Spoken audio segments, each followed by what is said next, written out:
Jeg vil så gerne forklare den her billedgalleri, jeg har lavet, hvor man scroller igennem billederne og kan yderligere trykke på dem hernede, og så ændrer teksten sig i forhold til, hvad for et billede man ser. Så jeg går ind i koden og starter med den første, hvor vi har hvor vi definerer en variabel let, og den definerer vi til 1. Og så nedenunder kalder vi så funktion showsliders billedserie, men den bliver ikke erklæret endnu. Nedenunder har vi så en funktion, der bliver erklæret, som er plus sliders 2, og den billedserie tager fat i det element, vi har i HTML-koden her, som så beskriver, at man enten går frem eller tilbage. Og her er det også i forhold til de her knapper tidligere og næste, som vi så her tidligere og næste. Så den her del af koden gør ligesom, at man kommer frem og tilbage. Den næste funktion, den hedder så current slide, og den så tager så fat i, at det billede viser så det billede, man befinder sig på. Det vil sige, trykker man på det her billede, så vil det her billede vises.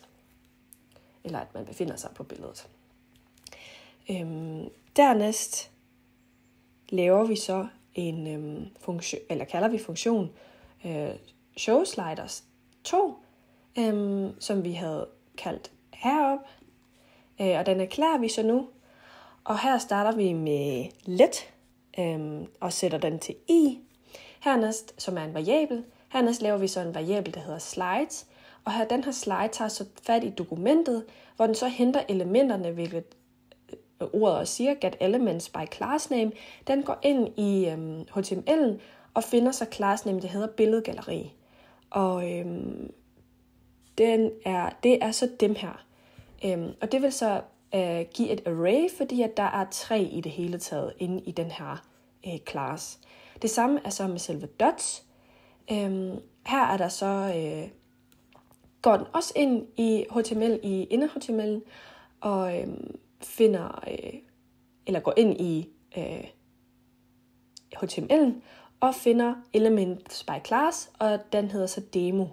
Og den ligger så hernede. Og her er der også 3, som gør, at det også er et array. Og så til sidst, så er det så en caption tekst, og det er så selve teksten. Den finder den by ID, og det er så den her, som er den billedtekst, der står nedenunder, som jeg viste tidligere. Dernæst har vi så et if statement, hvor vi så siger, at hvis n er større end slide length, så 2, så vil billedserie 1 vises. Hvis n er mindre end 1, så vil billedserien være lige med selve slide length, som også vil være 2. Så en for loop, og her starter vi så med at sige, at i er lige med 0, som er en initieringsvariabel. Og dernæst har vi så kørselsbetingelsen, som siger, at hvis i er mindre end dot length, altså det er kørselsbetingelsen, og så er den sidste så hedder så i++, som så betyder, at den kører loopet igennem, indtil der ikke er flere, den kan køre igennem. Så indtil slideshowet det ligesom er forbi, og den starter forfra igen. Nedenunder har vi så det, der hedder .i, og så går den ind i class name. Og så her, det betyder faktisk, fordi der står replace, så den replacer faktisk, at noget er aktivt, til ikke at være aktivt længere. Og her er der så tale om de her nede, at når man trykker på dem, så forsvinder den der hover-effekt og den der blur, der er på,